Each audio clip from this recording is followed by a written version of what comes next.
Hello everyone, today we talk about the traditional meaning of the gladiatorial games.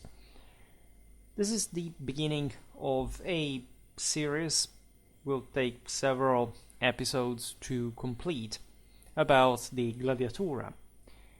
In a wide historical sense, today I will not focus specifically on, say, gladiator games began here and there, and for this reason, that we'll see later.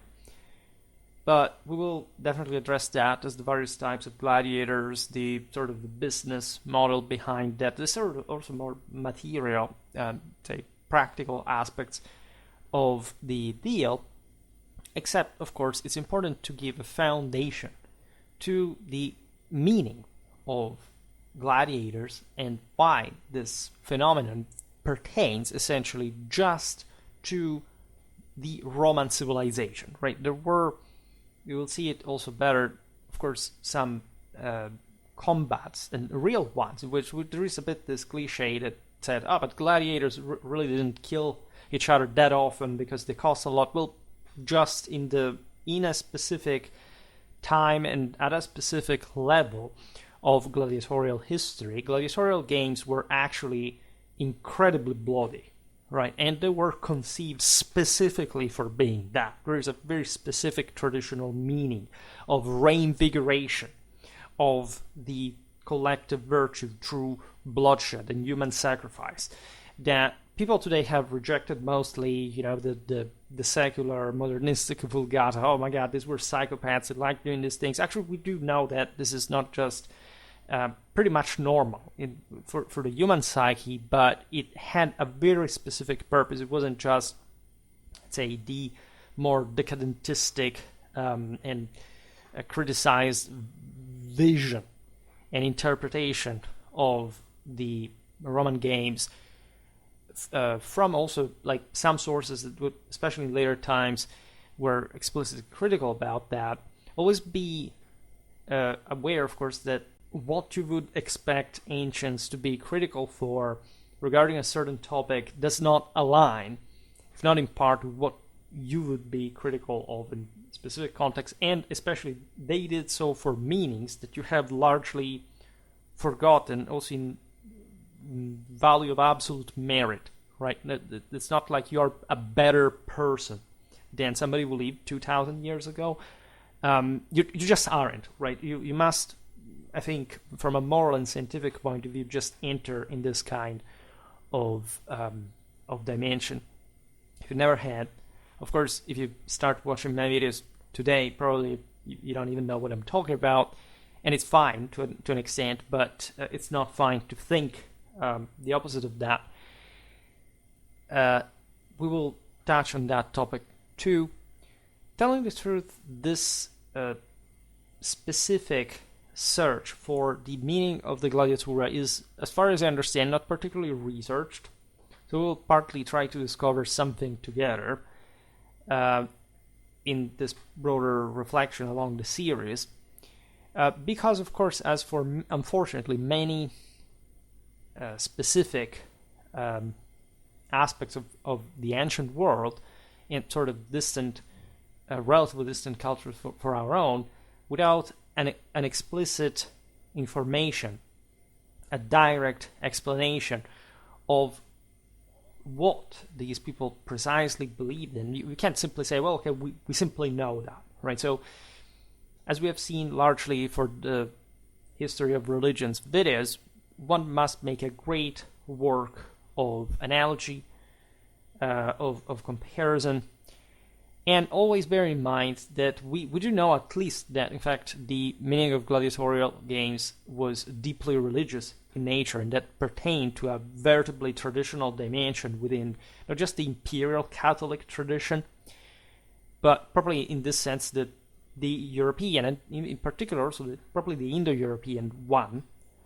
intended, especially in the, of course, evangelical mission that Rome, as God's chosen people, accomplished in the conquest of the entire universe that was molded in her image, and that therefore cannot make us insensitive towards this display of veritable fighting and death that is also very closely related, in fact, to not just all the Indo-European mythology of human sacrifice that is necessary to transcend the human, the fallen dimension, but that is also so explicitly and intimately Roman in its more bloody and virile dimension, and that people have somehow decided to forget. Remember that we do live objectively in a world in which pop culture has interiorized this essentially post-traditional attitude of mockery and contempt towards romanity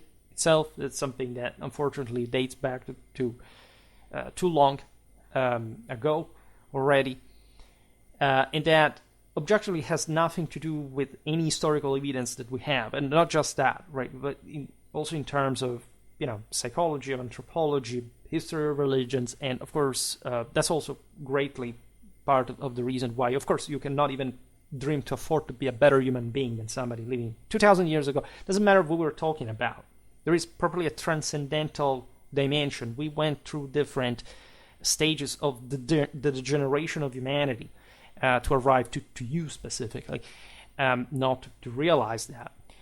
So while it can be a relative statement from person to person, this is absolutely absolute in interest of time and in the overall human condition. So first of all, we should start from some data that we already discussed in the miniseries I made last year about the Roman conquest of Italy. We focused mostly on between the 5th to the 3rd century BC as a general sort of background context. It was also about the age of kings, like feudal Rome, that is an entire age of Roman history that the average person has completely lacked any awareness of even the possibility of the existence of.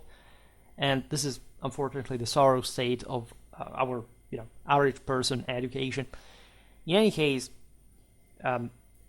hand-to-hand fighting, right? Virility in the highest form of virtus that we explained in the European theological doctrine, and the same gladiatura as literally hand-to-hand fighting, right? Being a fundamental value, to an extent the fundamental value of the Roman world, right? In strictly historical times. The reason why I reference to that series about the Roman conquest of Italy is that that's, especially during the 4th century BC, the moment in which not just the concept of romanity in a civic sense is affirmed as a unitary body politics, but also the heavy militarization of every single able-bodied, in fact, Roman citizen was established, essentially non-stopping until not just Rome's conquest of the world entire, because literally Rome did conquer the entire globe, but there is no doubt in their vision, and whoever lived at the time, that was actually the case, far and wide across at least the entire Western Eurasia and beyond, as the victorious, that is to say, divine, as morally and physically superior and inherently superior, because God chosen and God accomplished people in the world that was specifically called to dominate every other people that was under them, right? We matured this sort of multiculturalistic and absolute distortion of Romanity as, Romans throwing citizenship at people just for no reason whatsoever. Aside from the strict political and social mechanism that required that, we must understand that it was a heavily rigid hierarchy of cultural superiority and inferiority in the Roman world. We discussed this also from an ethnic point of view. It was absolutely untrue that Romans did not have racial prejudice, for example, and this was if anything, it's pure traditional doctrine. There cannot be, first of all, equality by definition, but not only. Of course, somebody must be superior and the other inferior. It's a pure mathematical principle to begin with, even if you don't, of course, accept the religious doctrine behind that. That, of course, revolves around the same doctrine of struggle and victory in arms as a way of inverting the foe and transfiguring, hence actually the aspect of redemption that we will see, especially in the gladiatorial with the munus, which is crucial here, as the capacity of Rome to invert the foe, represent a golden era between the bronze and the iron, that is probably the latter age in the degeneration of mankind, that has all broader theological implications, but that allows exclusively in merit of virtue the elevation to humanity, which is, let's stress this, the nobility of the freeman in arms in the Indo-European tradition, of a warrior people that has earned the divine right to decide who can be elevated in the doctrine of the two natures to divinity, and who has instead to dissolve into nothingness in the perpetually degenerating lower realm of humanity, so of dirty rightness, like literally human meaning dirty, etymologically speaking. And it has a very specific meaning, a pretty straightforward, obvious one. This is the context within we should examine the institution of the munera, which is the plural of munus, which means both duty and reward, right? So truly expressing the transfigurational doctrine of the two natures that I made an entire video on. Munera that are this is the equivalent linguistically of the gladiatorial contests, right? So first of all, to me personally, any person who looks at these little games as mere perversions is a lesser human being. I actually own this belief. I believe it for many other reasons, right? The heavy discrimination of, indeed, the individual inferiority, superiority of human beings. And also because it's a concept that not just morally or scientifically, but in fact historically doesn't make any sense. Gladiatorial games are a sublime as supreme manifestation of the superiority of Western civilization, and as such we should proudly recover it. And aside from, and despite of, the numerous arguments, as we were saying before, from antiquity itself, particularly, but not exclusively, from Christian writers, asserted this viewpoint, was actually a much more straightforwardly held belief to have been, in fact, a necessity and an imperative religious duty to perform.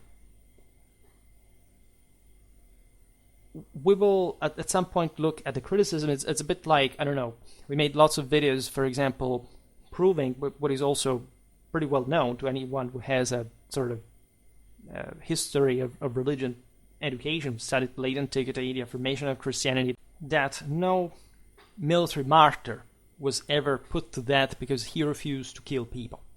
This is a complete myth that was not even actually developed by the same Christian hagiography that, as you know, also in the later centuries made of military martyrs actual warriors, actual heroes, right?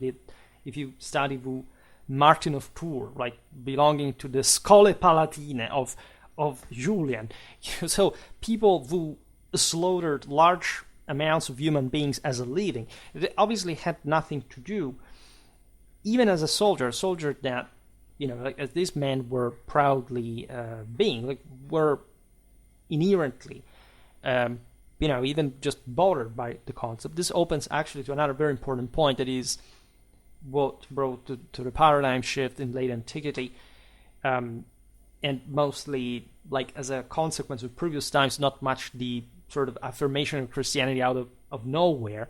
And that was something, in fact, that had already encompassed the entire so-called pagan world. Of course, never existed. Like all these cultures were purely Catholic in nature, just like the lesser fractal superstitious element was so-called paganistic, and that's also, in fact, a pretty objectively disgusting one. And it's exactly the one that many Romans contested the gladiatorial games for, in the moment in which they turned into a show in which lesser people could attend.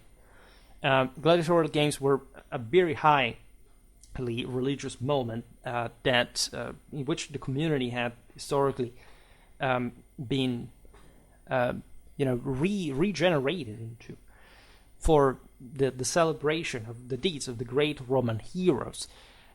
So even this criticism against the gladiatura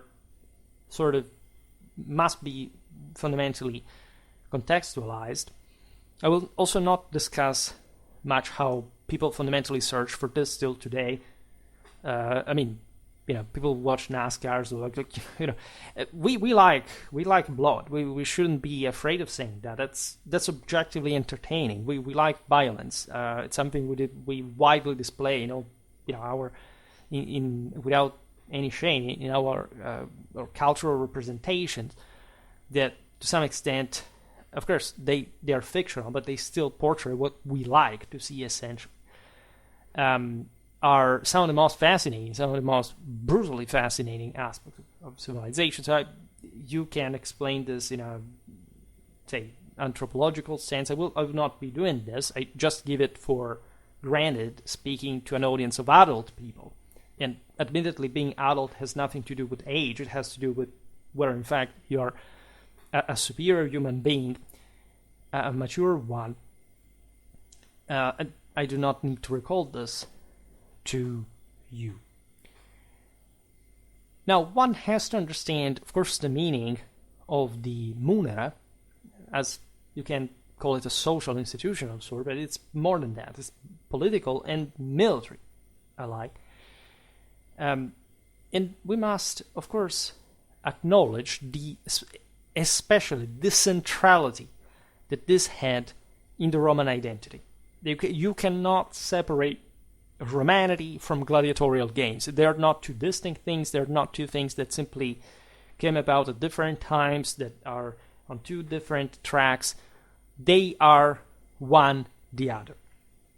Unfortunately, as I was saying before, we do not know too much about the early history of human sacrifice, of, mock and non-mock combat, as a matter of fact, recreated for this broader purposes. You know that the entire, Hellenic tragedy, even in the brutal aspects, it's not just theater, it's something that comes straight from the religious representation.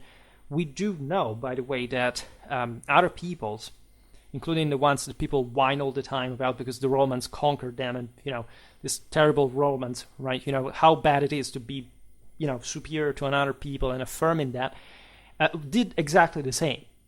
We know in many instances, for example, the Germans, German aristocracy, being enthusiastically up to watching naked youth running to spears, seeing who survived out of that.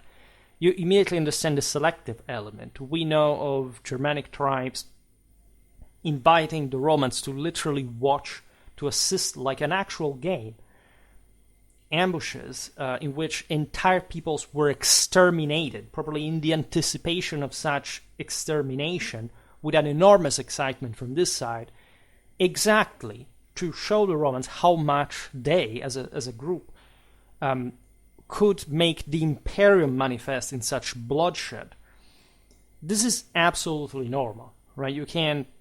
Today and in the series, we'll talk mainly about the actual gladiatorial, like actual gladiators, not much the damnationes, for example. So you can have brutal massacres of slaves or other people were infamous, like they were devoured by animals. So this was all part of the good old human sacrifice that was practiced practically by any culture, and at the time, and entailed essentially the offer to God of as a manifestation of the same imperium that God had given to you, and that you were sort of remitting to them, a bit like during the Roman triumph, in which the spolia opima was brought like to the temple of Jupiter, to the temple of God, the sole God, right?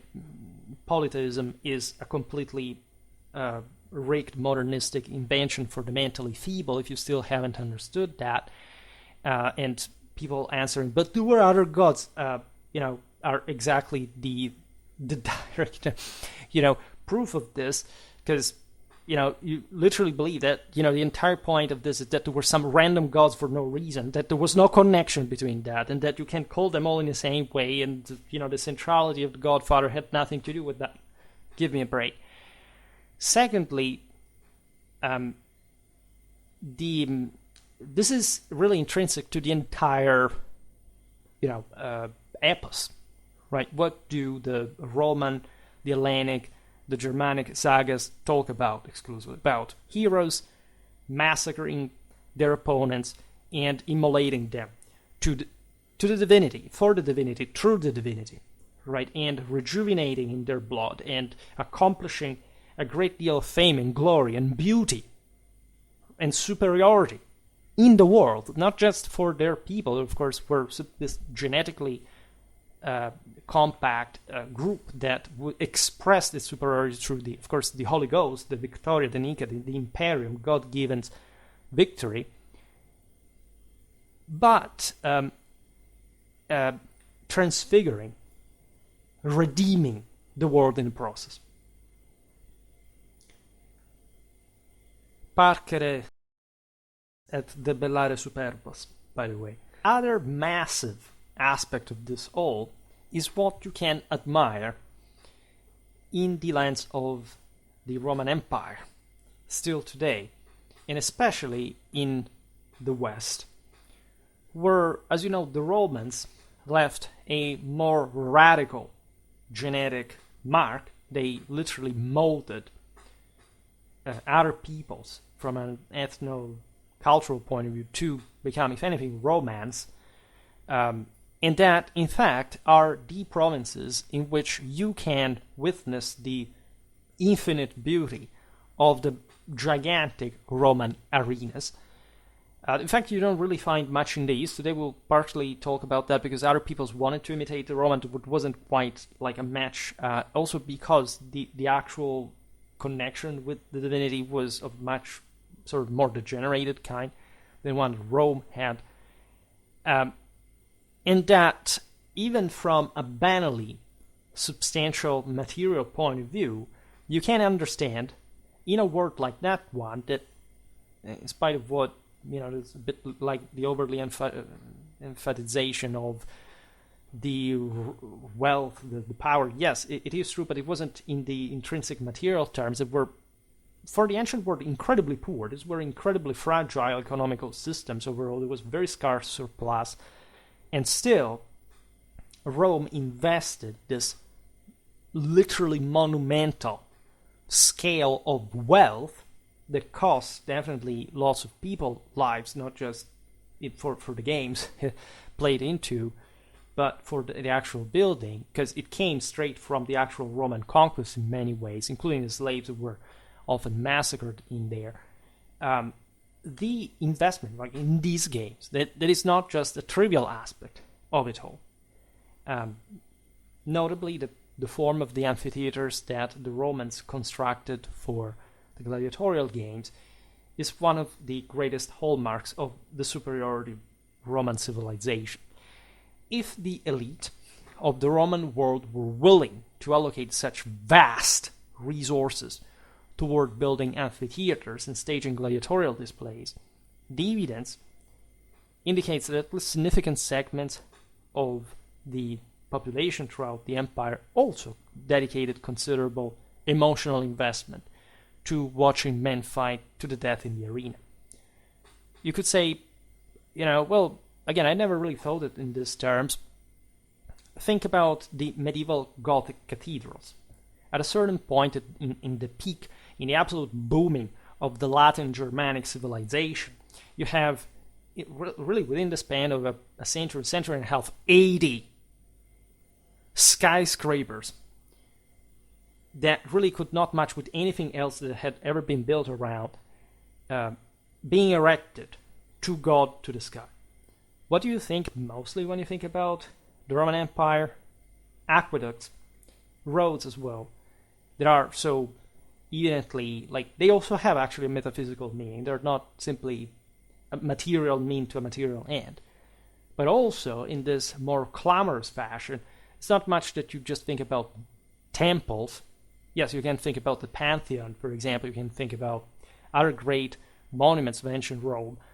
But there is objectively also for us nothing that simply stands out so shockingly as the arenas, probably also in a urban context. I mean, the aqueducts can be found. So look at Pont du Gard. There are lots of, shockingly impressive infrastructural achievements there. But overall, when you go to Rome, what is even what the dumbest tourist can think or point out to is the Colosseum, right? It's like the archetype of romanity at so many levels, and that, even though that's not quite what romanity manifested, at least solely true if anything, in an infrastructural sense, as we just observed, as we also pointed out, the gladiatorial games were not just yet another form of entertainment or just of other cultural expression.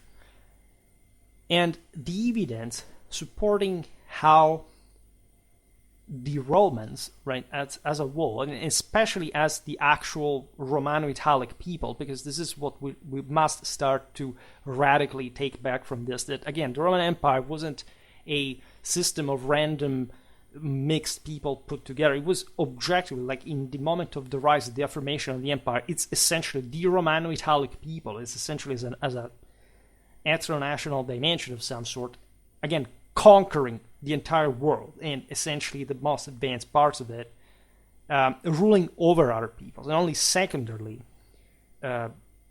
amalgamating over many centuries with the rest, but operating, by the way, a veritable military colonization of this world, and building the amphitheaters as we know them in the process, so that everywhere there was an actual Roman, which doesn't mean in fact you conquer Gaul and that's Roman, those are still Gauls, right? And you have initially the Roman people from Italy that are settled there, mostly also legionnaires, soldiers, people that knew how to use a gladius. We will see that there is a relation there because there were actual, in fact, Roman citizens doing that. We have evidence of that.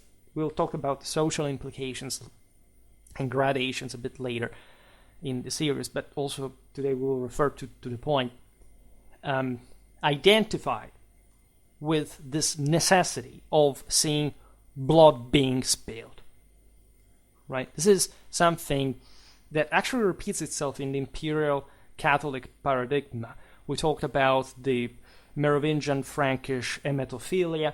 We talked about the necessity of blood in the reinvigoration of the same world. The same Christian centrality actually revolves around that. Still, the passion, blood spurts, the actual killing, the sacrifice of a person.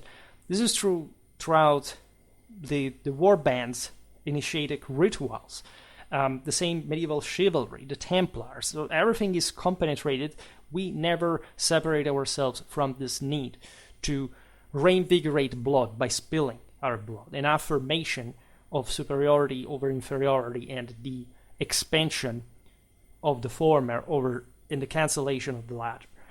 This is an incredibly important concept. If you do not understand this, you cannot basically understand anything, not just in Western civilization, but the entire world history that revolves, let's be honest, around it to an incomparable degree.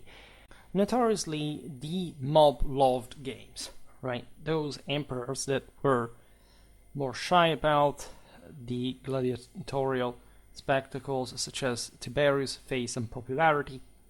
As a direct consequence, there is a lot of sort of tabloid opinion on Tiberius. It was actually almost philosophical emperor to an extent, and essentially tolerated the games explicitly because it made the mob happy. Caligula, his successor, gained substantial popularity by the emperor. We talk about Caligula. Again, there is all this, bad press on the Julio-Claudians for notorious reasons. We will talk about them much more in depth to explain this. But was much loved in as much as he indicted them. And popular engagement, of course, could be dangerous as well. This is true also for all the large gatherings, as you know, in any great center, it can give rise to riots. We talk in a much later time at the Hippodrome of Constantinople, the famous Nika ones. But there are more straightforward Roman examples, such as the disturbances at Pompeii in AD 59. Today, of course, we will not also draw connections between the other political and social implications of gladiators. Think about Spartacus. We'll talk about him naturally, but that's also something, in fact, that can help us reconsider in a historical perspective, but also the meaning behind the gladiatura in function of how it changed over time. Today we just look at the general meaning, so the foundational one for Rome. The games were public events, but as you know, there wasn't quite in a traditional view a difference with the private. In fact, if we look at the graffiti of Pompeii, as well as the representations of gladiatorial contests or venationes, so essentially the huntings, wild-based hunts in the arena, found on mosaics, pottery, dining plates, oil lamps, glassware, basically throughout the empire, you cannot avoid to understand how popularly but also personally appreciated gladiatorial games were, how much meaning was attached to them.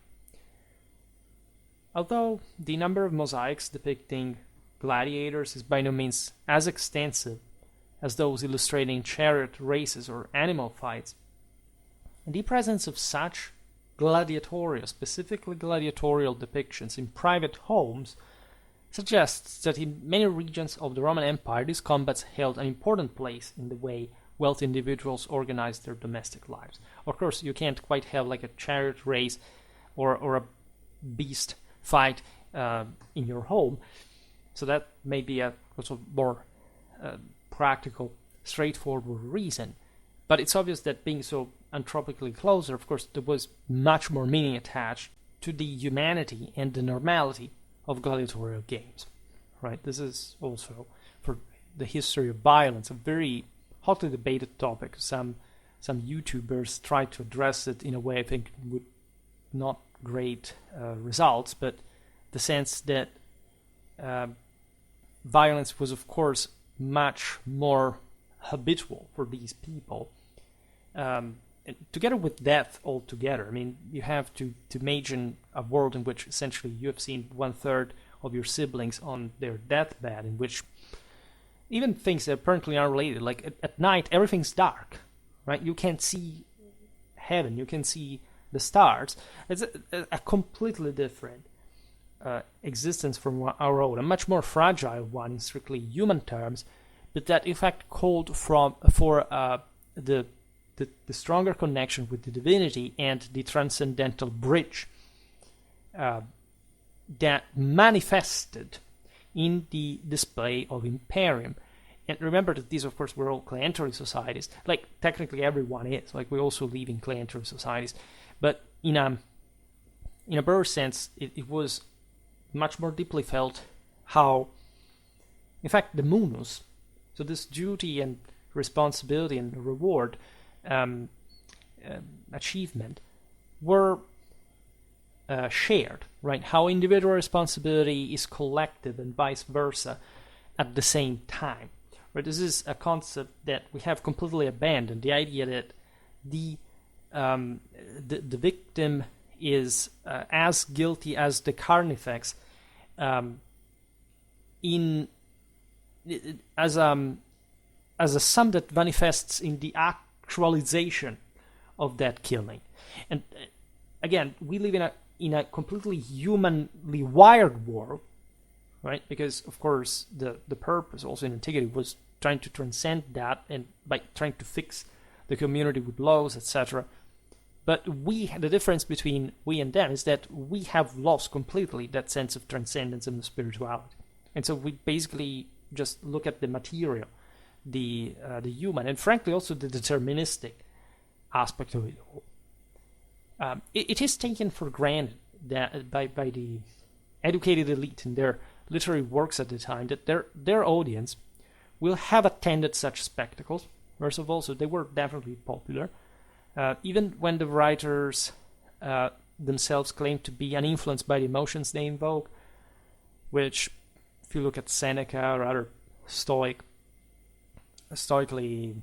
sort of attuned individuals, Stoicism did have to do in part with that, the training not to be, let's say, touched by such things, but traditionally this had to come exactly through spectacles like gladiatorial, and the actual originally the point was that every Roman was a gladiator as a soldier and as a blood spiller, right? So the sense here that you have to get through that the way of the left hand. I made a video about this. The role of the Dionysian and Neapolitan transfiguration is crucial. You cannot divinely transfigure in holy combat if you do not first summon the darkest forces of hell that you must be able to prove to tame and to transform in the heavenly glory, in the heavenly maiden that will lead you to eternal glory among the gods, and saying that hierarchy of other people that had actually achieved the same,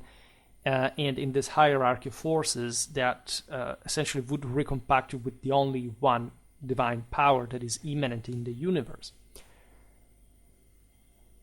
We also know through such literary works that the audience would comprehend some of the technical vocabulary, so that the strictly, if you want, military aspect of it was appreciated.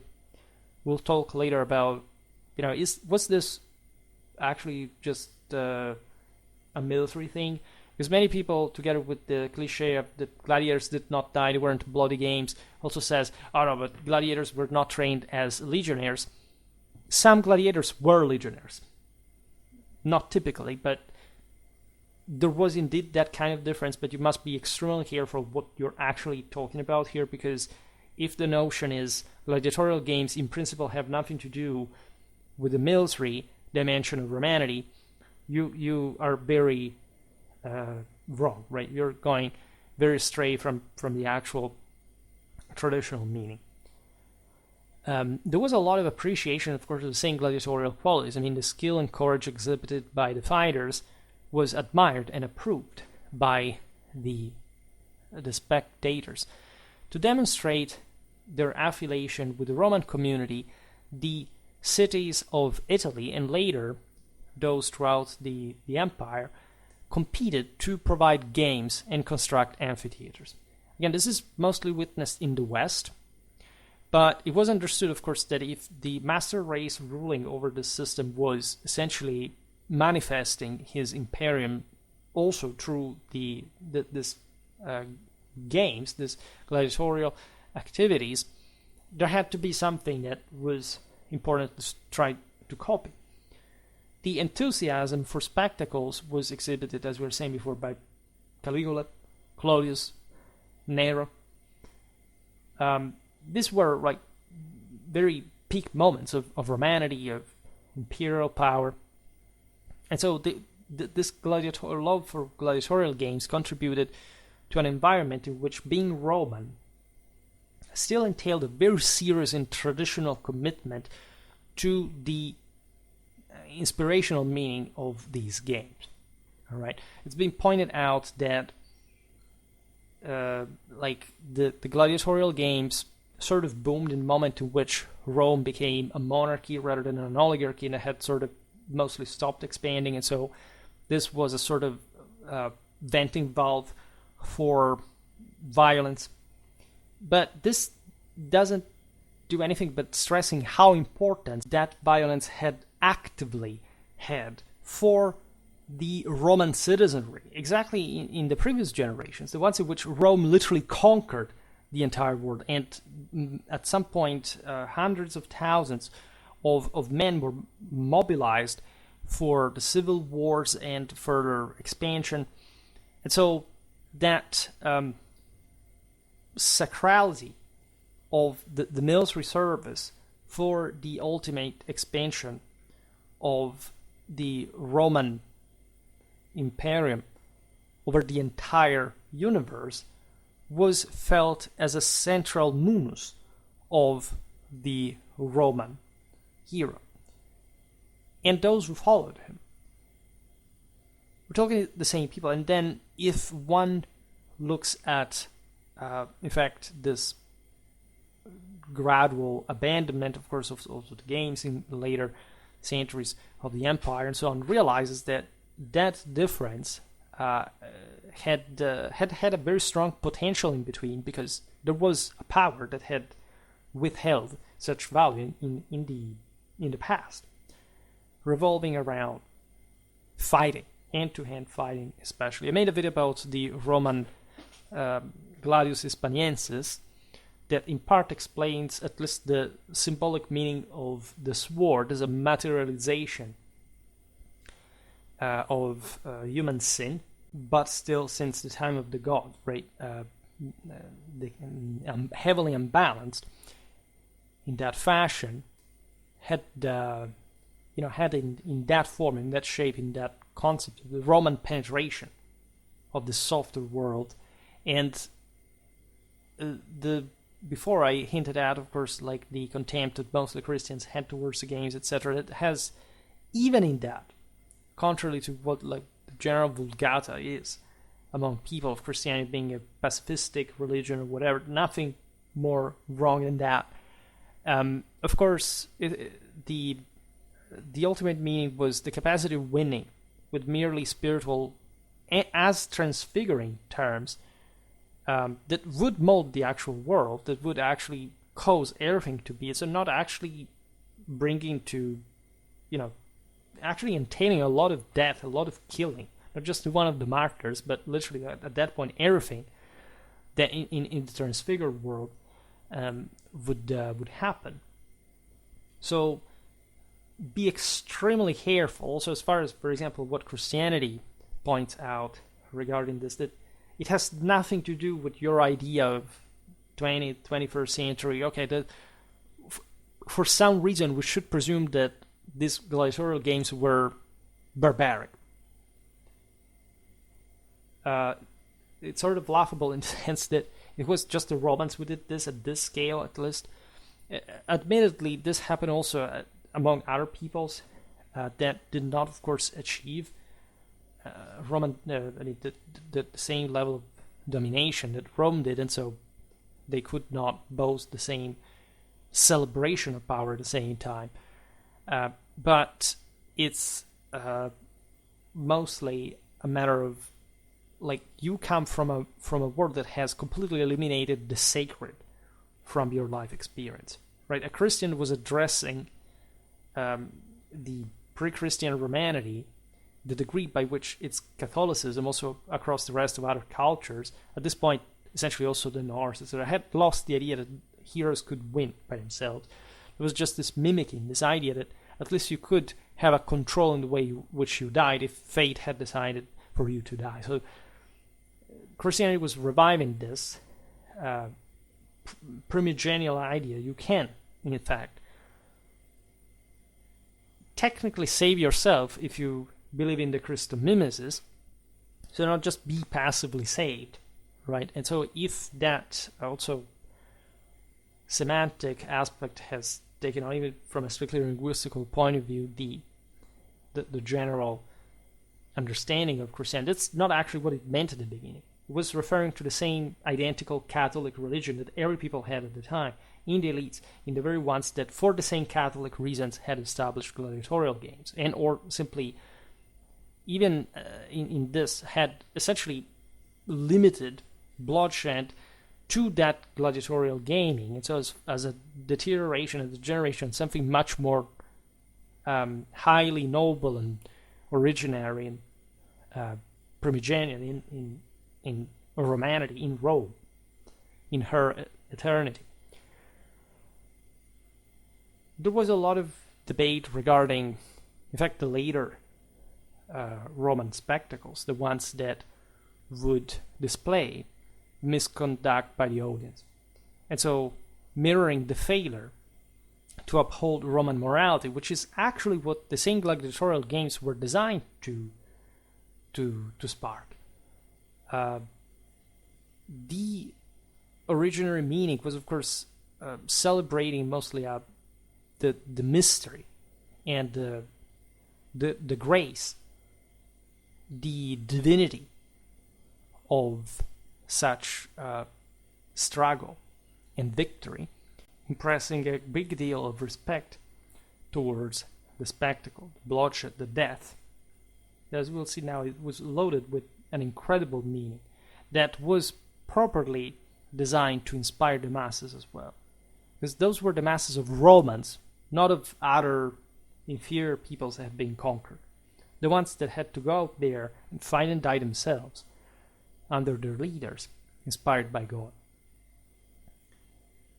Hence, the generally idea of lascivious and disorderly conduct that also took place during the spectacles of the later Romanity, of a great florid but also stagnant and decadent already on the fall, right, type of civilization that had already given its best. And without perspective before, you can't really understand what this gladiatorial activity had been to begin with. You just get a shadow or a pale and fundamentally misunderstood image of the war. During the civil wars of 68-69 AD, rival emperors attempted to transform their usurpation of power into legitimate rule through the provision of lavish munera, most notably on Vitellius' birthday, which was celebrated in each of the 265 vici of Rome, which tells you how capillarly spread these spectacles could be and how expensive they were, as a matter of fact. How every household fundamentally had an access to the spectacles and was thus meant, even just in Rome especially herself, to be the utmostly appropriate place where the same Romans had to prove to be up to that kind of show.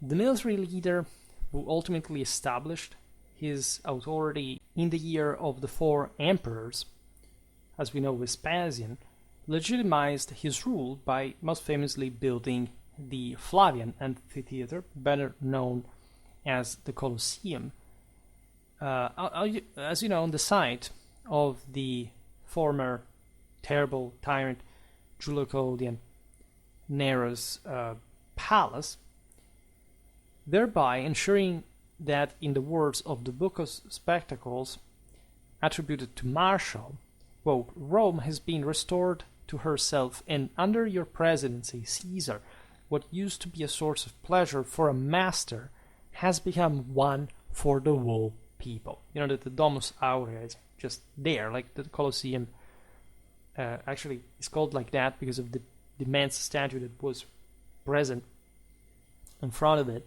from the previous building. In part was just the perspicient part of the domus that, as you know, is uphill next to the Colosseum, to the Ludus Magnus, etc. So far from being seen as a symbol of despotic, and somehow wicked expression of monarchic power, the major amphitheater of Rome and of the empire was seen as a monument for the well-being of the people. So the arena emerges as a bastion of specifically Roman legitimacy, so the one of all the Roman people, a claim that Vespasian was particularly eager to assert as the primary source of his support, aside from his own army, stemming from a coalition of interrelated Hellenistic kings in the eastern portion of the empire, and so not really espousing at perfection the idea that the Romans had fixed fundamentally. This is, of course, Vespasian had won through his legionary forces, so that had been evidently showed throughout the entire civil war. It was Romans that controlled the empire. But the building of the Colosseum was the reaffirmation, in a sense, of such centrality. At the same time, though, the Flavians had to reassure the same eastern client kingdoms that the reaffirmation of Romanity would still give them a place, right, for a reward, in fact, for their help, their contribution. And for this reason, both Vespasian and his son Titus allowed the hosting of gladiatorial spectacles in the Roman colony of Berytus and in other eastern cities. Right? This was always done in the presence, of course, of Roman citizens, but the fact that the emperors would pay for such gladiatorial games in such by such scale in the East was unprecedented, and wanting to essentially thank those say allies that had also been in a sense suffering the Roman colonization, by which they were also, however, protected. And this is the hallmark of Romanization, in fact, the proliferation of gladiatorial contests beyond Italy, where this had originated. Provincial municipal charters, such as the Lex Irnitana, stipulated that the inhabitants of those cities, regardless of whether they were, say, true Romans or not, should conduct themselves like Romans. Idem jus est. There is an imitation of Romanity that we tend to forget because we sort of mentally make the Romans, yes, conquered and built their stuff, and we sort of don't think of the same so a parallelism, at least, with the dynamics of, for example, Hellenic or Hellenistic culture spreading, as it being the case for the Romans. Of course, say, the Hellenic civilization had been sort of more culturally sophisticated, and of course also the Romans were expanding militarily in the wake of the Alexandrian model, etc. But when you realize how many structures survive from Roman times, also in fact in often more than the same local Hellenic monuments in actually Hellenic places, you can start thinking how actually important imitating Rome, given that the local elites still contributed also when they were not Romans. We explained this well in some videos about some Roman eastern provinces. I have to resume that series because it's quite interesting. We're about to talk about Asia. Was especially in the moment of greater Roman power, the one that would actually make later that the Byzantines still believed that they were rightful Romans, and so that would be so deeply ingrained in the centuries. After all, without that for example, Latinization that you witness in the West and or other areas of the empire. And so it's as if the same greatness of the Hellenic civilization had wanted to now emulate the even greater one by admission of through emulation of Rome. And so attending gladiatorial munera was not just about having built an arena, but wanting to mimic the Romans in the very effects that such spectacle could procure on the people, that were understood evidently as traditional in nature, right? It wasn't just a fashion. It was, again, a part of being Roman. It was part of being of this higher order that the subjects inspired to become in a way or another. Gladiatorial games spread in tandem with the elite's identification of their status within the Roman framework. Local populations likely first witnessed gladiatorial games in exhibitions organized by Hellenistic princes such as Antiochus IV and later Herod Agrippa, or by military leaders like Lucullus at Ephesus in 69 BC. The first recorded gladiatorial game in Rome was in 264, the funeral of a Roman senator, and as early as the 1st century BC, when Rome had not even this completely firm grasp on the Levant, still these monarchs want to imitate them, and so this tells you how anxious they were to and how much they looked up the Romans by that point. Of course, also for very cold, calculated reasons, but because there was a general consensus without the decisive moral support of the populace, this could have not been the case. Granted, archaeology does not, of course, show us the same spread of amphitheaters in the East as in the West, which is the great divide here. All right, so it's not like the same thing. The Greeks, to an extent, kept living in a bubble in which they were sort of the best people, and so the whole thing was pretty blurred, but still occurring, in as much as, again, romanity would become their own also over the centuries. However, you do find, for example, in the aforementioned Berytus and Corinth, the munera serving as a symbol of the same population's genuine expression of Roman identity, right? So when we talk about the actual Romano-Italic colonists, Roman citizens, setting them apart as superior to the Hellenistic communities within the rest of the province, because these were actually Roman colonies, and as such, they were essentially Rome.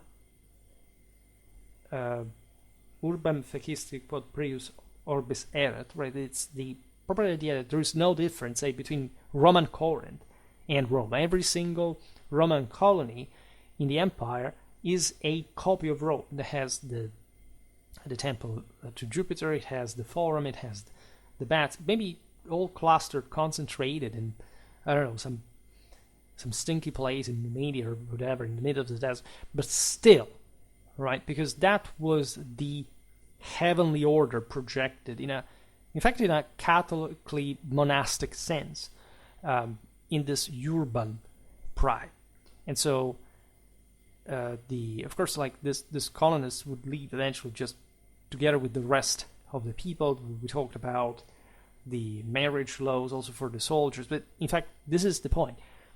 These men were colonists, as you know, because they were soldiers.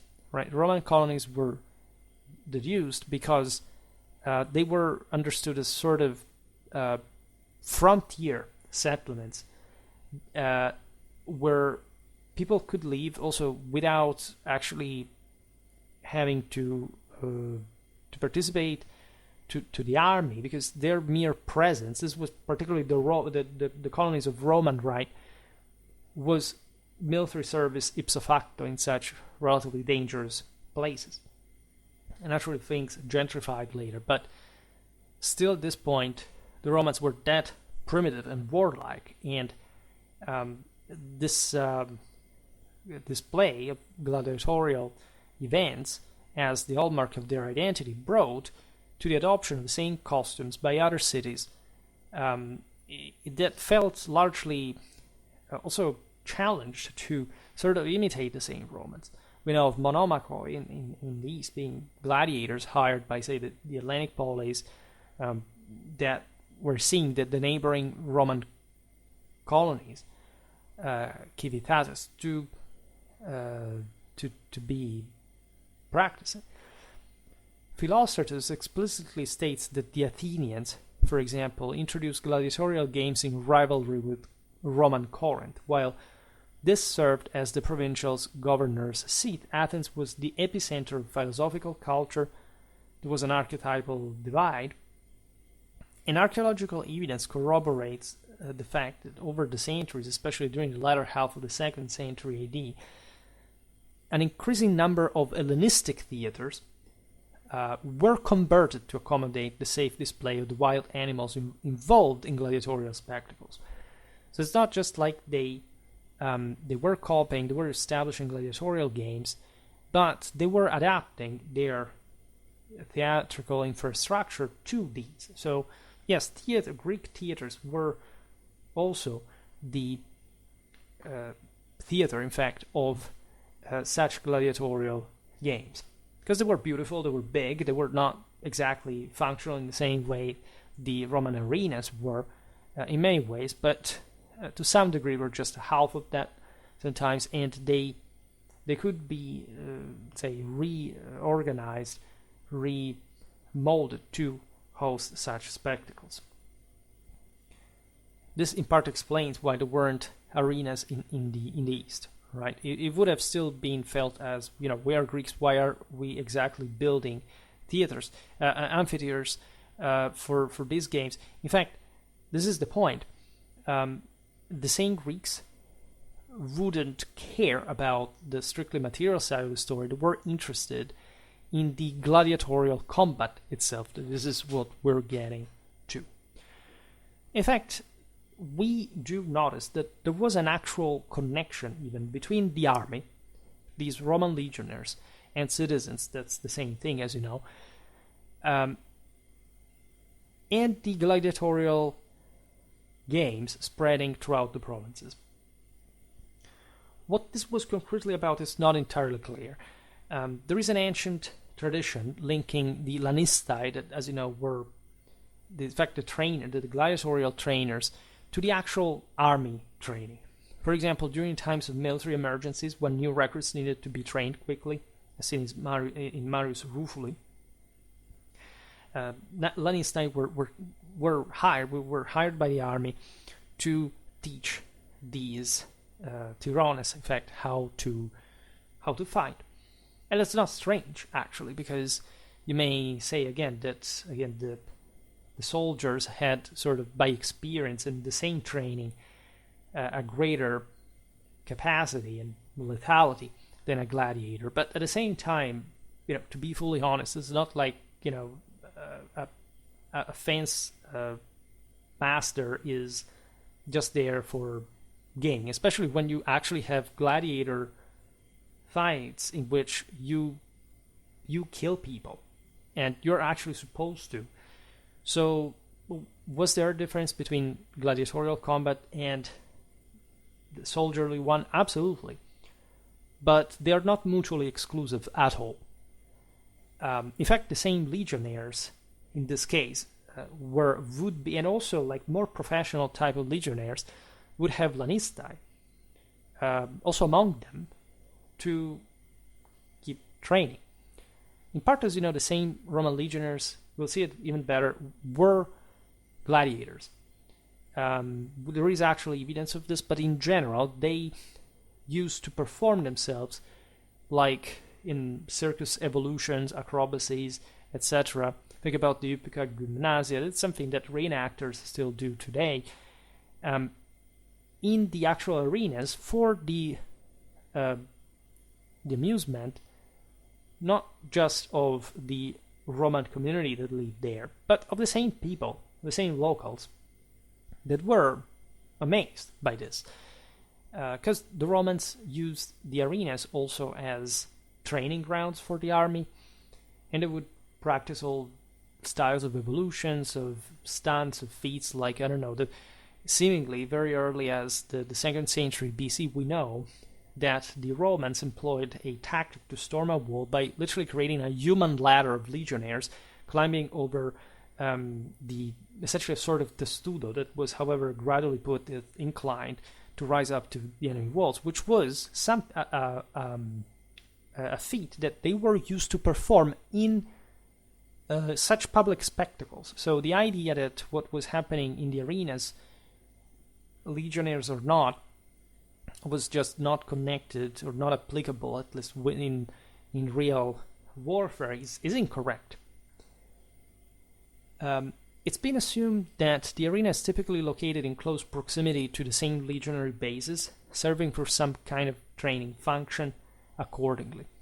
In the cities of Italy from the 1st century BC onwards, as well as later in the western provinces, a campus was established for the military training of young men with the Juventus organization.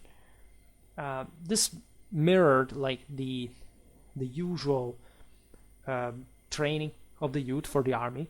Think about the Campus Martius in the same Rome. This was usually, in fact, situated just outside the city walls. There were open grounds. There were all specific meanings. Of course, you understand from Rome, Campus Martius being a pretty self-explanatory one, but it's much deeper than we think. I shall make more videos about Roman religion. These were normally the places where you could have erected arenas, like especially these new colonies out there in the provinces. Some cities, including Pompeii, Corfinium, Narbo Martius, did have these training grounds located near their amphitheaters. We know that. Archaeologically, they were, however, distinct institutions, and so we do not actually have the full trait d'union to suggest that the arenas fulfilled literally the same function in military settlements. This is in many ways a non-problem, because again, we understand that also you do not necessarily need one fixed place to do this. It's what you actually do with the army and or with the gladiators that matters at the end of the day, and that was not extremely distant in nature. The need to spread the munera in the rest of the empire was closely linked with the need of the Roman citizens settled there to demonstrate their identification with Roman culture. This is both for themselves and the others. For Roman soldiers to watch gladiatorial contests was a great deal of entertainment. At times they had to supply their own gladiators, as corporations of Lanistae would not bring them to the less Romanized regions of the empire, where there were no Roman citizens willing to pay to watch. And this is like not a trivial aspect, because there would have been also martial masters in, say, these regions, but they would have been disarmed by the Romans.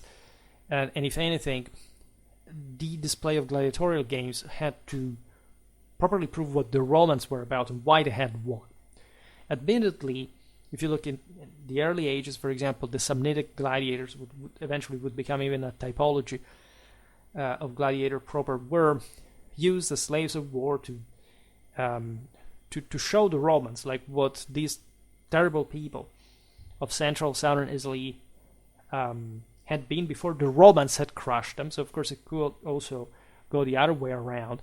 So like imagine this Roman civitate watching this pretty agile and tough Samnitic warriors and saying, "Oh, phew, I'm so glad that we defeated these, because they do seem impressive." But obviously, like in early imperial times, things had been, escalating a bit as far as the Roman well-deserved sort of megalomania about their own military capacity was concerned. For example, there is an inscription from the Lower Rhine mentioning an ursarius, so a guy who would fight against bears, which also in Germany does seem like more an easier thing to stage. Literally, legionis trigesimae ulpiae victricis severianae alexandrinae. One of the beakers discovered at Colchester features impressions of gladiators describing Retiarius as Valentinus legionis trigesima. Now, while surely there were gladiators that had at some point been legionnaires, or maybe that were actually that would also join in some way, or we do not have an actual evidence of that. These men that the legionnaires provide were not actual legionnaires. Essentially, we'll see it better in another video, but the gladiators belonged to the infames. So those people were practically outcasts in some way. So that there were free gladiators, Roman citizens that were allowed to do so, because in a sense, this was not considered just for the practical implications of the game as an activity for the Romans, in as much as legionnaires, they would have fought under oath under the Supreme Imperium, so swearing loyalty to the sacred symbols of the legion, and there was no such thing like you could essentially mix these people with people who fought just for simple will, right? It was a greater, higher bond that separated from them. However, we should understand that the self-actualization in this combat could have to do with an actual living, with one that, as socially, let's say, especially by the elite, right, despised, was and could be very remunerative, in fact, as the munera says. In any case, the troops that, say, that the gladiators that the Roman legions would provide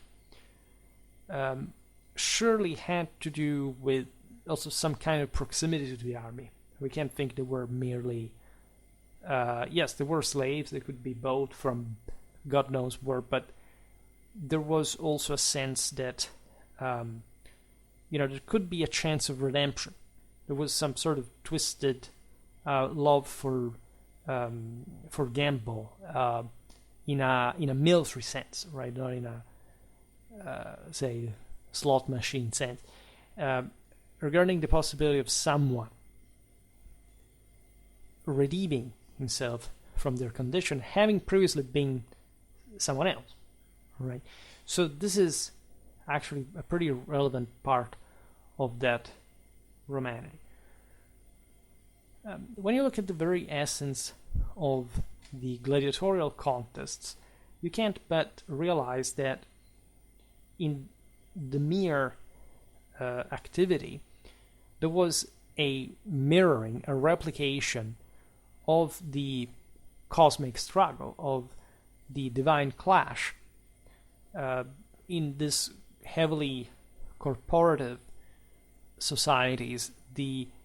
Of course, every activity was mirroring the higher divine one, right? The one that would have to inform the same Roman citizenry, in this case, like watching the spectacles, even just to give it like a better chance to reach God. Gladiators would be appreciated for all the skill they could display in combat. At the same time, the aforementioned infames, that is, individuals whose words had no significance in public life. And so, the ultimate point of having them fighting was to isolate their virtus, essentially the older sense of virtus. I mean, we came to think of virtus as, of course, the supreme virtue, the sum, actually, the coexistence of all the lesser Roman virtues.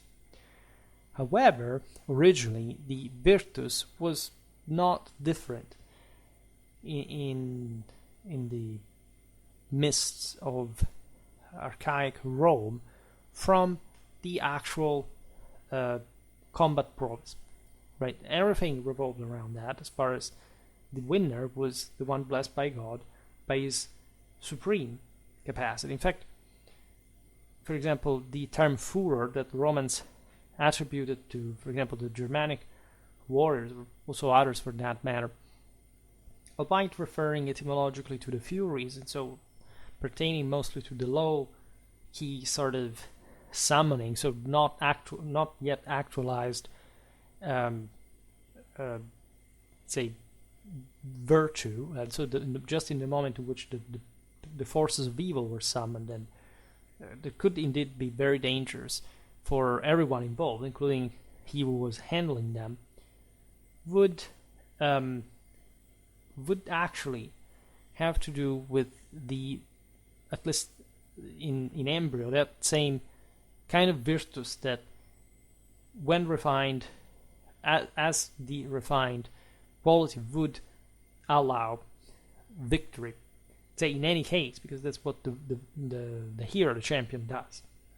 We talked, of course, at length about how relevant for the Romans was to be not just a warrior, but a single individual fighter, right? So that's why the munera was so archetypal for the Romans, because they sort of isolated the military element, if you want, like, so this taste for gamble that we were talking about before, and that would, in spite of any other quality of these individuals that were, again, drawn mostly from, in fact, the subnormal dimension of humanity, which is already a pretty seriously bad condition by itself, would, however, manifest some degree of, if anything, military virtue, as they had been partly trained. Like, again, today we will not look too much into the background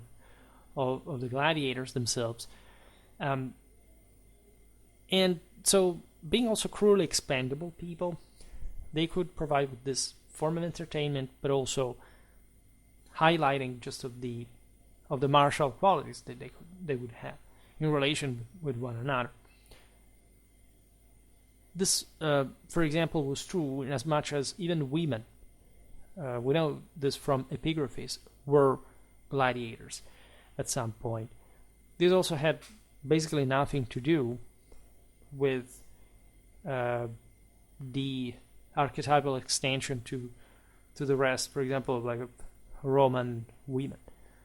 However, it was understood, and we will have to talk about this in History of Religion, that there had been an order in the world that could contemplate something upside down, like a woman fighting in a society. Think about the Amazons, right, and how much also the Greeks attributed to the idea of to peoples like the Scythians this concept of strangeness, to the point that women, and in part, were militarized in those heavily, in fact, militarized societies, some sense of, again, of nonsense that would have been slaughtered also by the Hellenic male heroes as another world view that had no place in the establishment of reality.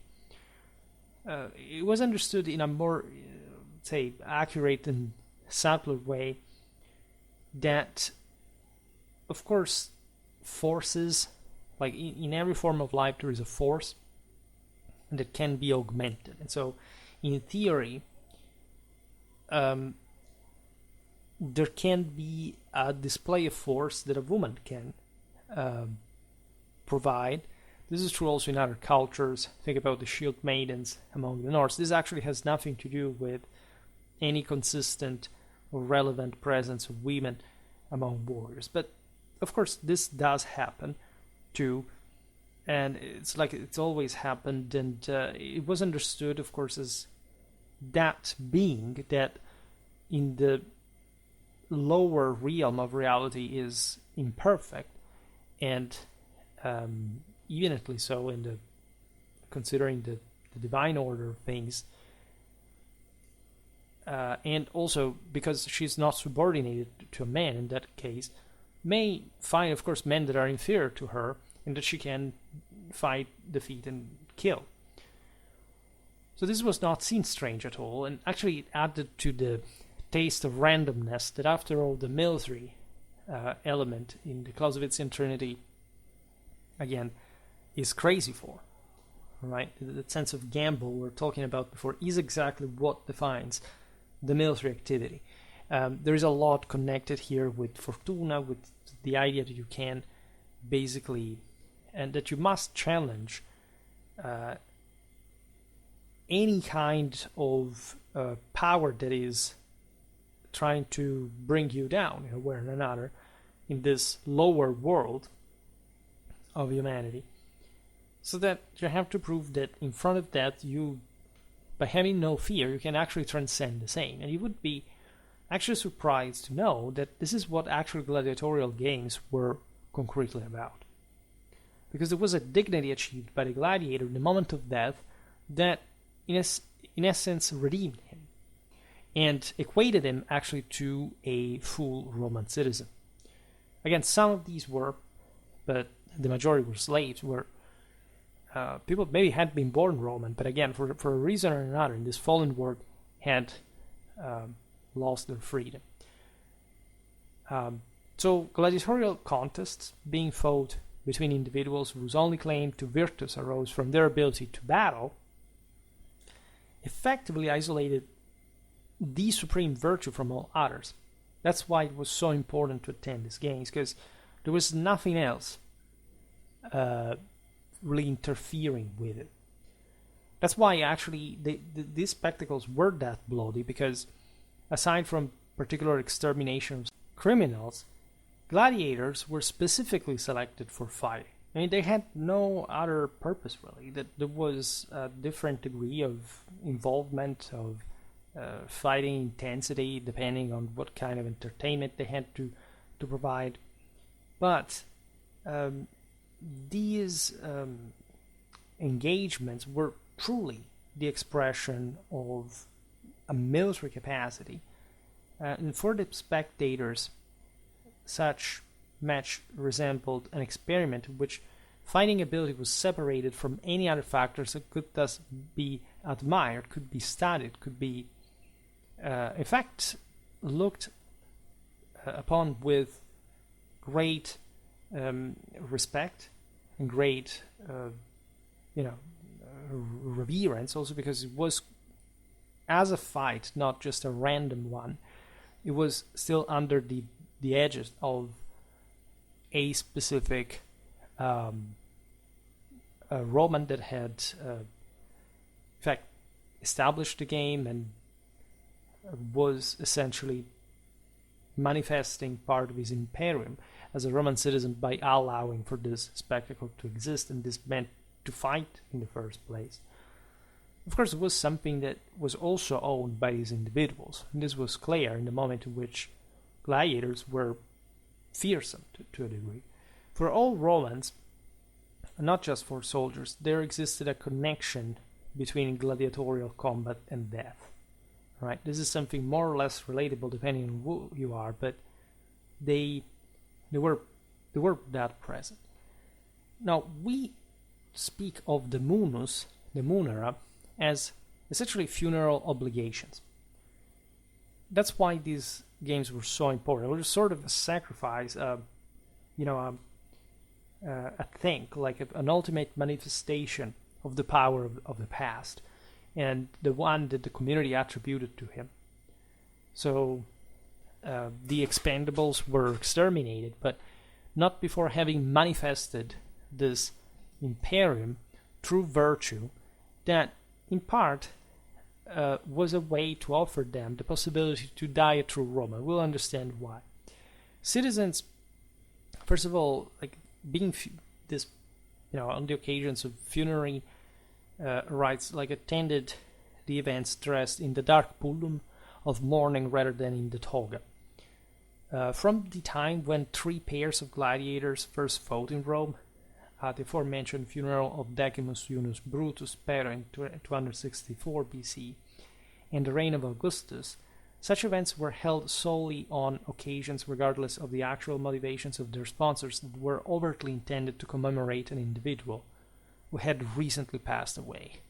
So these were incredibly solemn occasions, and say public, of course, but to a degree also private ones, in as much as they pertained to this individual and preparing something on the afterlife. So what was the actual meaning of the survival of the soul? What kind of, if it happened, because the soul, contrary to what Socrates, Plato, that had already sort of modernized, secularized a bit, was not immortal at all. And there was a wide difference, in fact, between those whose soul, in fact, would actually succeed in achieving a place in the firmament, and the one, like the ones of the infamous, had, at the moment, at least in that condition, no choice of making it. So the gladiator games were, in a sense, a form of reward. Like it's as if the death of a great Roman had allowed some to die in his trail, like and following in the sky, just like that. Right? It's a very important concept. Now, to interpret this connection as a form of human sacrifice, as the Christian critic Tertullian did in his remarkable rhetorical treatise De Spectaculis, is not wrong at all. And that's also yet another reason why I was saying before that Christianity understood perfectly what this was all about. It was not criticizing the concept per se. They were rather criticizing the issue of killing. I mean, the fact that you wouldn't try to redeem this individual, so that you were just determining, in an absolute sense, erroneously in this sense, from a totalizing perspective, that there wouldn't be any other way for this person to be redeemed. And so that's yet the other point why we were talking about before, why these spectacles were, in fact, already by that point very far, almost indistinguishable from the original meaning, because these games were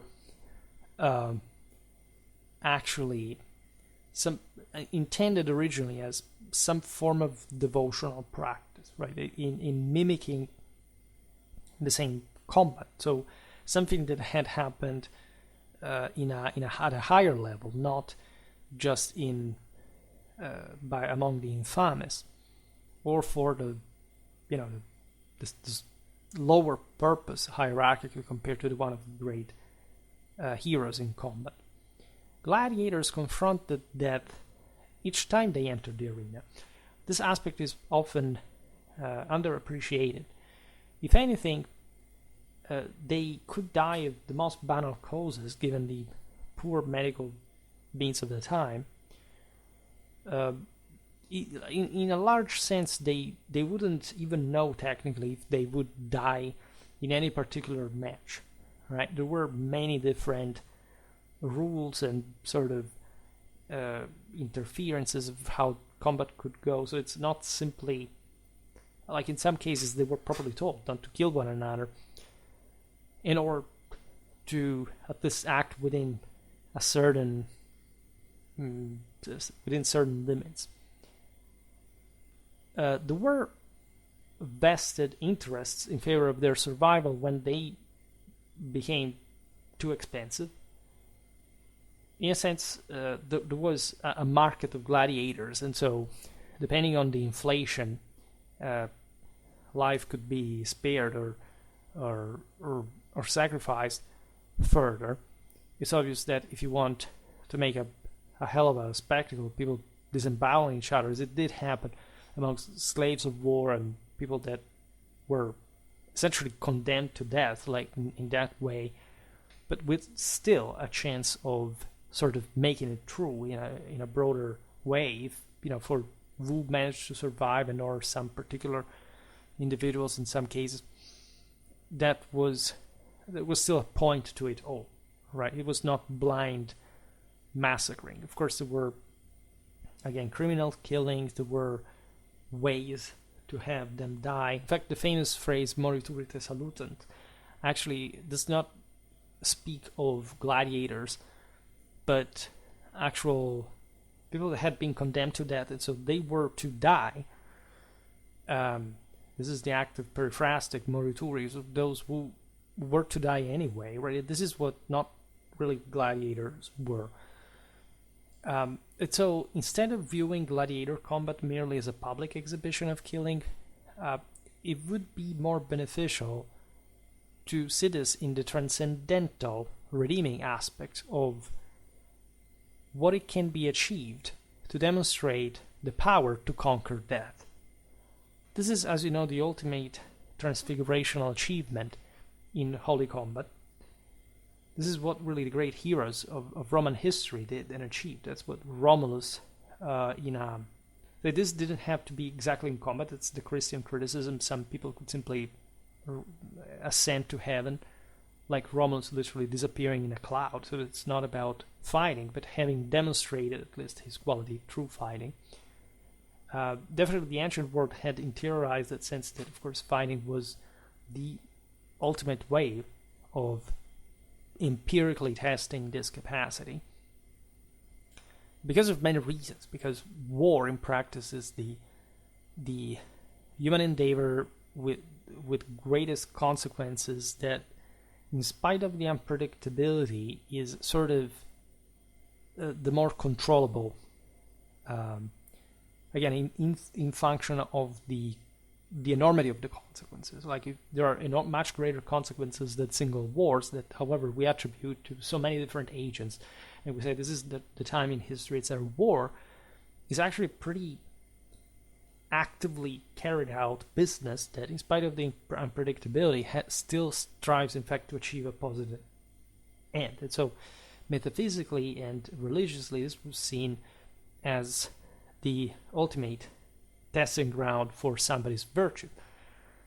The victorious gladiator triumphed over death by providing himself a superior fighter compared to his opponent, which was, again, the only way anyone from, in fact, these gladiators, from people to people, army to army, had to show to God, because there is no such thing like power, but the one coming from God, right? There isn't an anti-force, an anti-power. It's just how much you can elevate yourself over your adversary through these redeeming experience that shows how much you basically realize that actualization is connected with stopping having fear, because the fear of dying is actually what will kill you yourself and will not bring you anywhere, as a product of essentially the sin of having conceived that mortality, which is the reason why humans are immortal. And so to a degree in combat, given that you're not transfiguring the world, you're not transfiguring the universe, but basically you are transfiguring a part of it by the differential existing between your achievement and the one of the defeated, that is, however, yet a value to admire, in relative terms, in fact, quite important. So it's not just courage, it's not just skill, it's something else, it's moral superiority. But the point was this, that the defeated gladiator could also earn his life back by demonstrating to the audience that he fought with courage and skill. So if there was some merit and people were considered magnanimous, to the point of sort of taking it at heart through their own sacrifice of the survival of this lesser being, he could leave. He was given a chance at least to prove himself in other circumstances, at some point to even earn his freedom, if he was a slave, and or at least to increase his condition in general from infamous as it was. But if he failed to prove this, he would be killed by the opponent with whom he had shared gladiatorial training. However, he would not experience a lingering death like a criminal. You can, at this point, understand gladiatorial games as an actual act of compassion. Everybody has to die, but to these people it's more important to elevate themselves from their condition in a moment of death and achieving especially the same one of a Roman, an honorable Roman that was involved in this evangelical dynamic that could elevate the entire people to a divine standard through world domination, and so to a collective degree. It was so important to achieve this that you can see it among the auxilia. These people would get themselves killed making sort of the dirtiest jobs for the Roman legionnaires against in the most dire tactical circumstances, just to get the Roman citizenship. These men in the arenas were doing something similar, right? Albeit they were considered as infamous, they would actually be granted the Roman death that was a swift one by the sword, right? The Roman, the only honorable way to kill a Roman citizen was by beheading. The Romans were truly fixated with beheading. Say a criminal, the lowest scum would be crucified. But a true Roman dies by the sword, and without lamenting.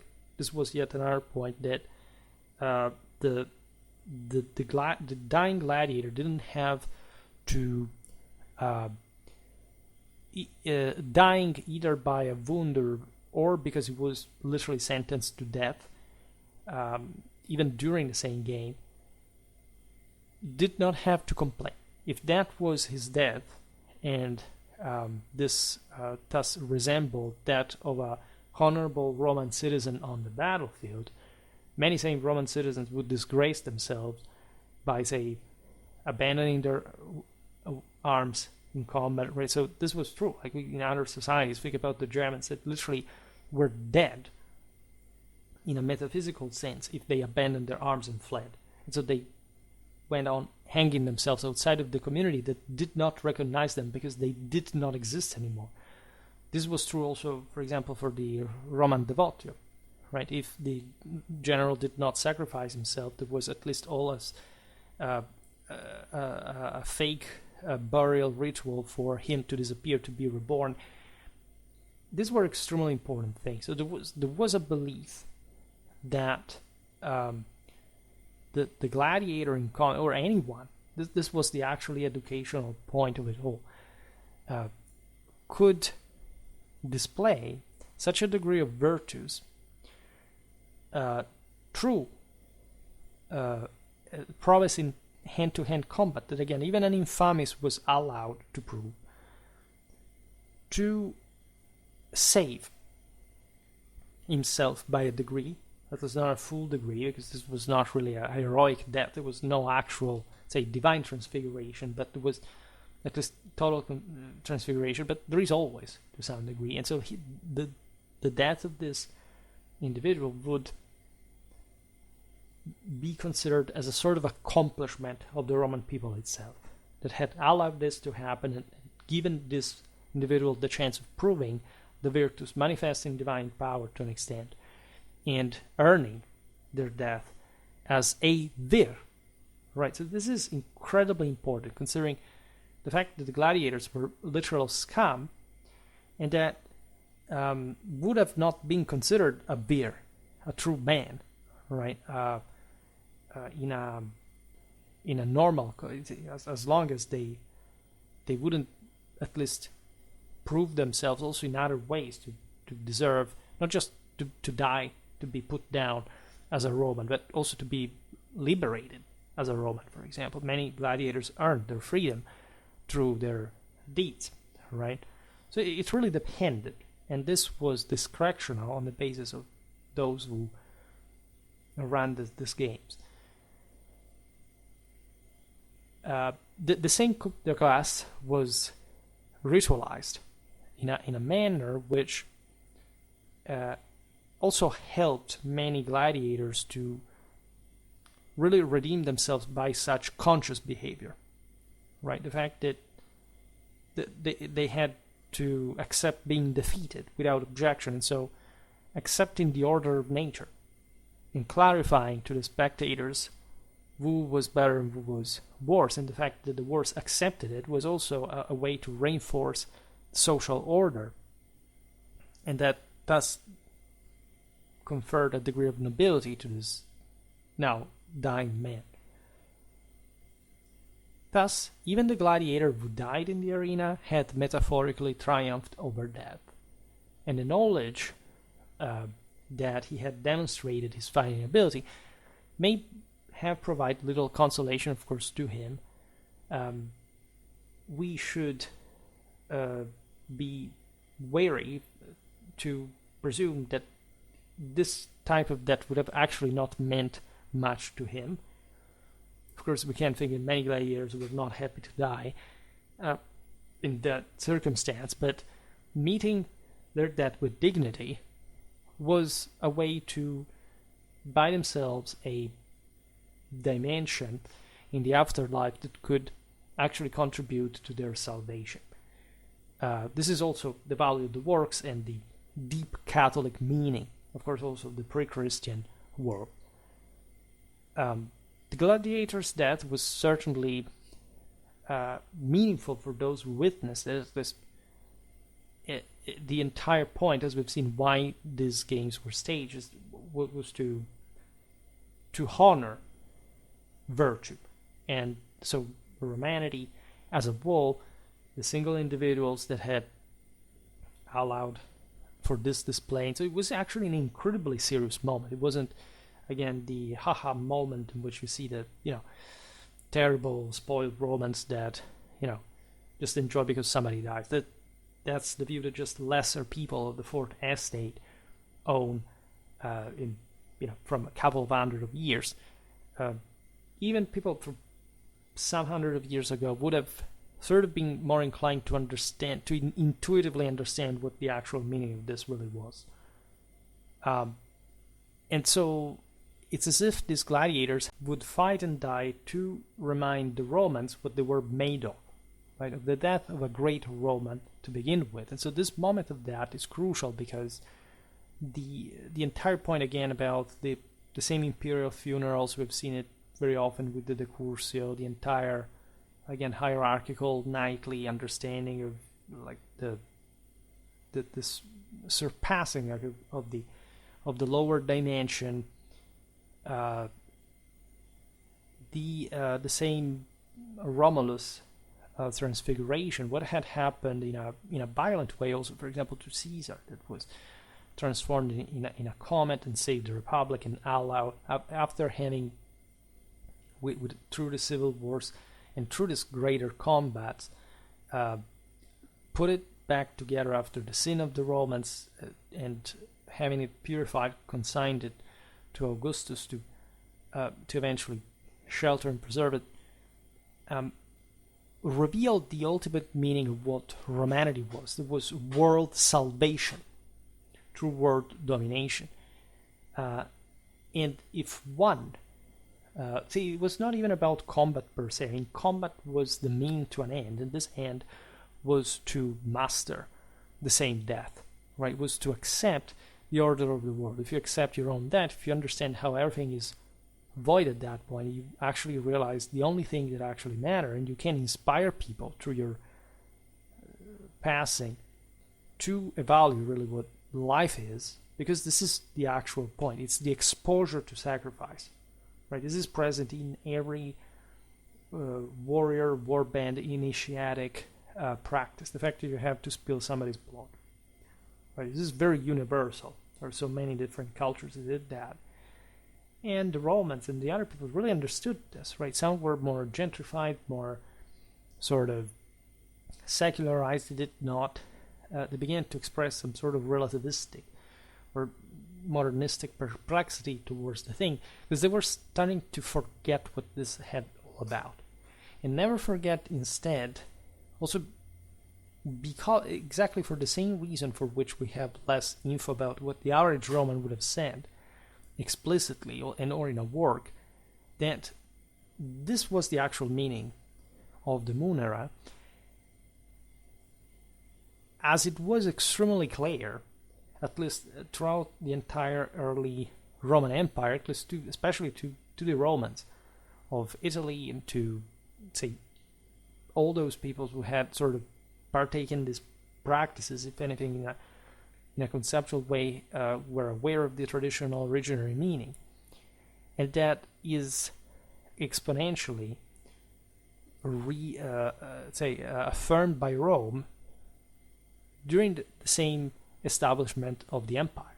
And so all the bloody conquests that have been achieved by the sword of these Roman citizens. That's why the gladiatorial, that's why the name referring to the gladius specifically. It's not just because these guys were, in fact, they were not just swordsmen, as you know, but the cingulum militaris, as you know, and throughout also the Middle Ages, was the symbol of that freedom in arms that this chosen people had to superiorly incarnate as a people of equals, and yet superior to the others.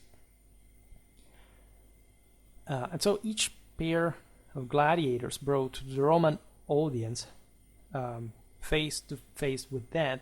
It's as if to say to Roman citizens, look, that these men that are fighting can transcend the same death, just as the guy we're making a funeral for, because of the virtue that he owed.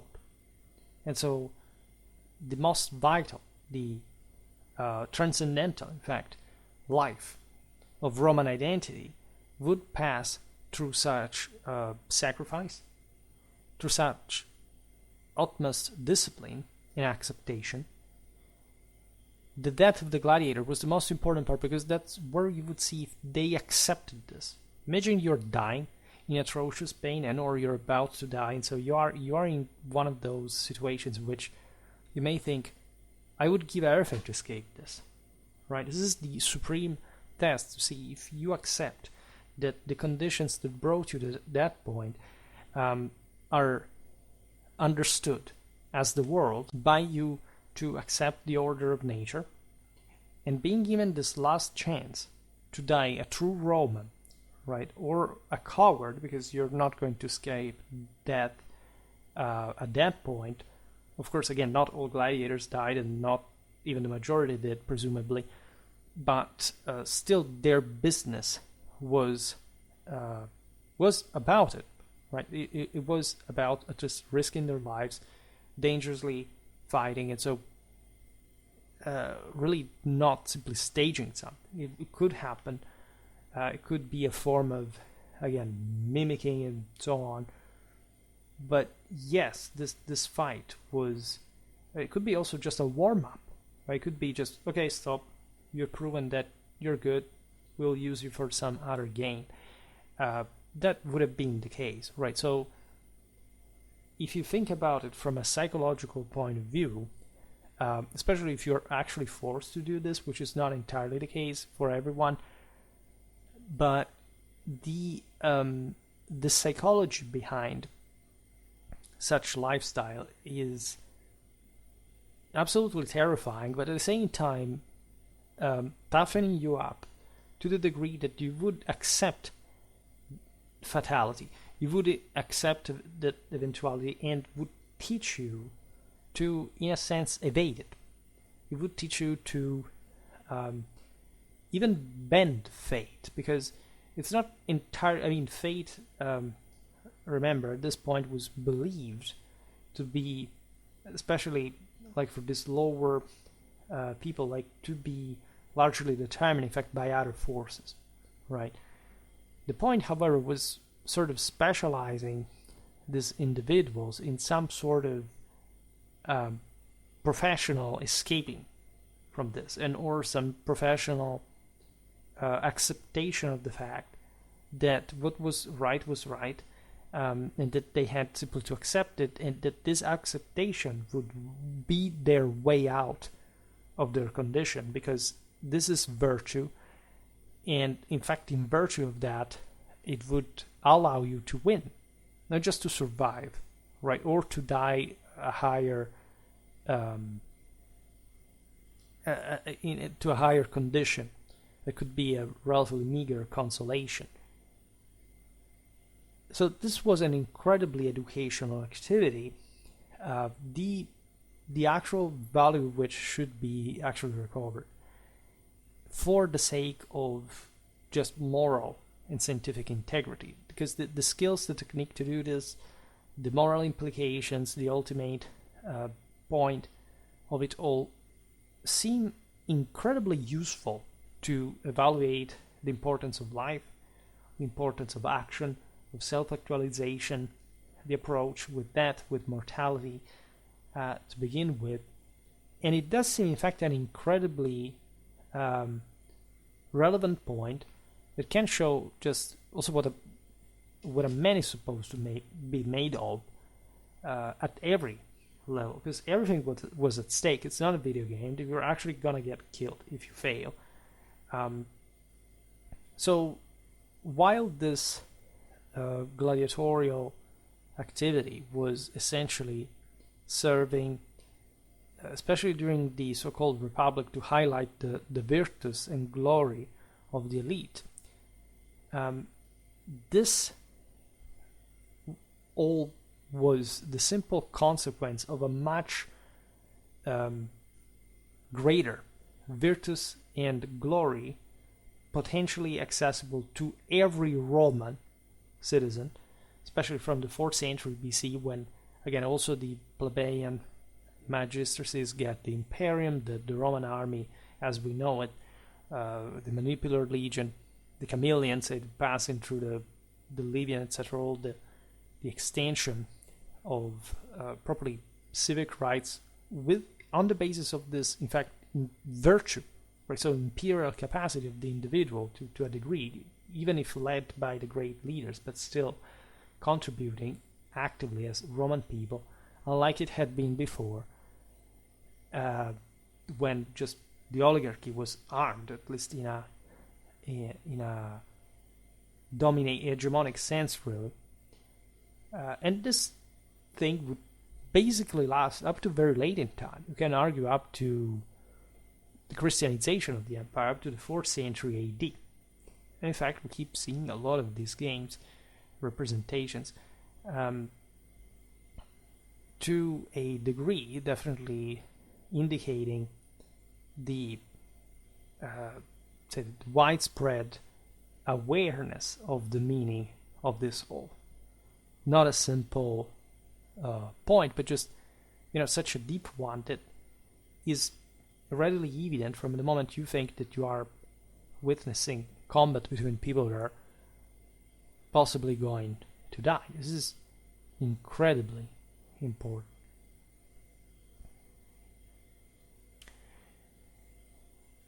Very well, so this, I think, is a good sort of beginning for